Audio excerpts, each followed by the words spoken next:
What's up, y'all? So today the message okay.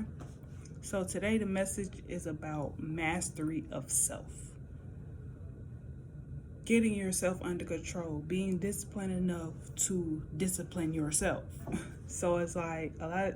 So like what I've noticed is that when I was in school, it was easier to be disciplined because the authority was placed on other people to define the terms and how my day goes. But now, since I'm out of school, the authority is placed on myself to define how my life looks for my life.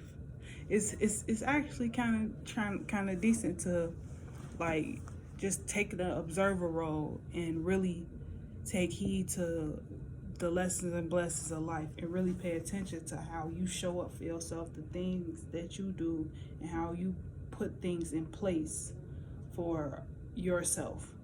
And it's like, in order to be disciplined, you have to figure out how to control your willpower, how to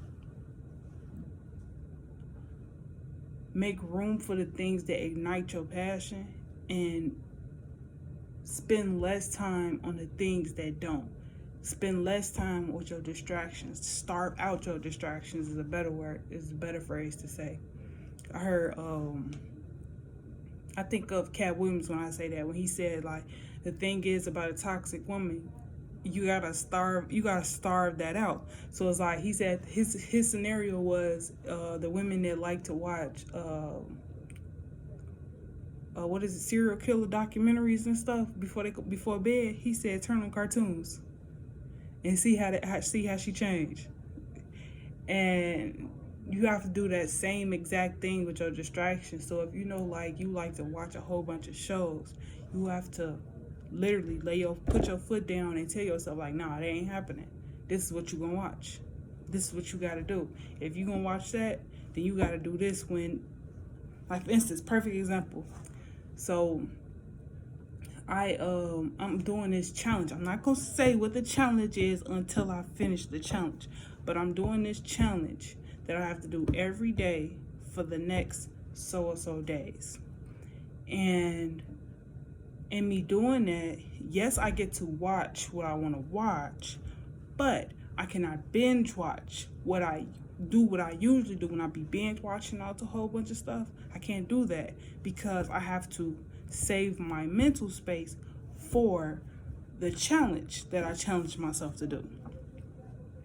And it's like you have to like really be that disciplinarian in your life and really make sure that you are progressing how you want to progress. Because like I think of Denzel Washington when I say that. He said, don't confuse movement with progress, because you can be on a stationary bike and be moving, make a whole bunch of movement, but it's different. But when you're on an actual bike, that's when you're making progress. That's when you're going places. You're actually getting somewhere.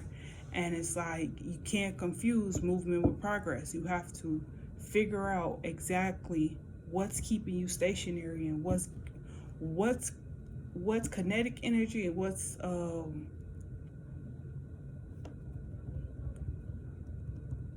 potential energy. I think that's the word. Because kinetic energy is energy in motion. Potential energy is energy stored. So it's like you have to figure out the two. And it's definitely a learning experience. You're not going to get it right the first, second, third, fourth, fifth, maybe not even the 10th time. But eventually, after that 10th time, you can take something from each time and put it together to make the full puzzle and how you're going to do things. Like, for instance, it took for me to grab myself and say, hey, yo, look, this is how it's going to go. This is how I need you to do this, in order for me to put all the pieces together and figure out exactly how to discipline myself properly, what's my love language. Because like I feel like as a community, we don't talk about that enough. We don't talk about our love language enough. We just feel like I love like this, so this is what it is. But you have to communicate your love language to the one that you love, but also to yourself.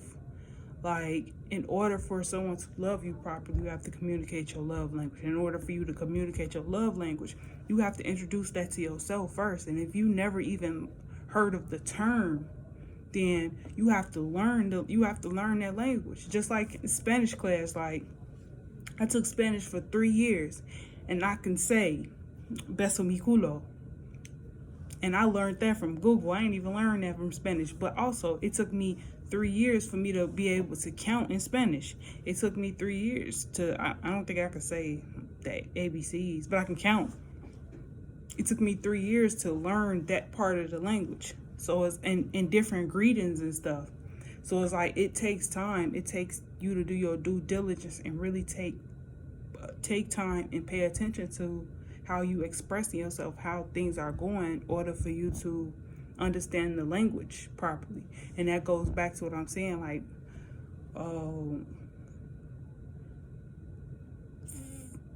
in order to learn self-discipline, you have to figure out how to discipline yourself. You have to take you have to go back and look at all your failures, catalog them properly in order to figure out exactly how to go about this process. You can't just say, oh, they said you do it this way. That works for them. And trust, and you ain't gotta trust me, but listen to me if you hear right now. Like, things that work for them may not work for you. Cause, man, if I would have listened to a lot of people, I would have been doing things completely different. But what I learned is, I can't do it their way. I had to do it my way. I had to define how that looks for me. I can't just make a business plan and go start a business. I can't do it that way. I had to learn what does each part means for me in order for me to define what it looks like for me, in order to create it for me, so that now it can thrive for me. When other people can just look at it, some people can just look at the template and follow the template straight through and get it done. But not everybody can do that, because every brain is not meant the same. I heard someone say, don't compare your starter with someone's 10-year in. And it's the same thing. Like, 10 years, you just starting at something too. But when you just starting at something, you can't compare it to someone's journey that's been 10 years into the game. Just like that person that's 10 years into the game can't compare their journey to someone who's been 30, 40 years into it. Like, they've been 30, 40 years into this. You can't compare to that. They have 4 decades on you. You only got 1 in the game. And then that person who don't even have 1 in the game, they probably only got 1 or 2 years in. And that's barely scratching the surface. That's like when you get not a cut, not a scratch, but when something just grazes your skin and it just rubs up against it, but it stings like that, but it didn't cause no mark, but you know that something happened right there. That's what that is when you get 1, 2 years into it. And it's like, you gotta go through the steps. And when you try to skip steps, that's how you fumble the bag. That's how you fumble your blessings. Because you're comparison is the thief of joy. You're comparing your success to someone who's been successful. Your success not gonna look like theirs. Like, yeah, I wanna touch as much money as Jeff Bezos have, but Jeff Bezos, he invented something that had never been done before in an environment where, in a time where it was never even thought of. I cannot do that right now because he already thought of that. Maybe I can invent something that's just as impactful in a different field that no one's paying attention to.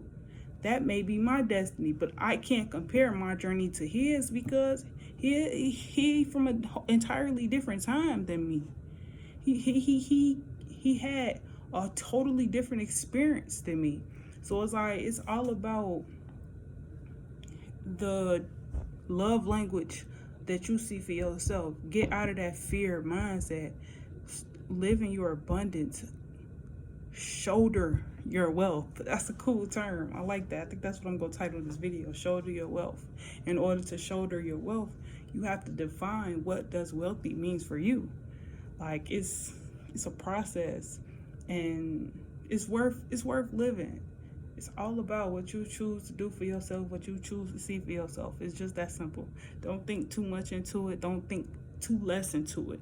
Understand that you are exactly where you are supposed to be. That's it.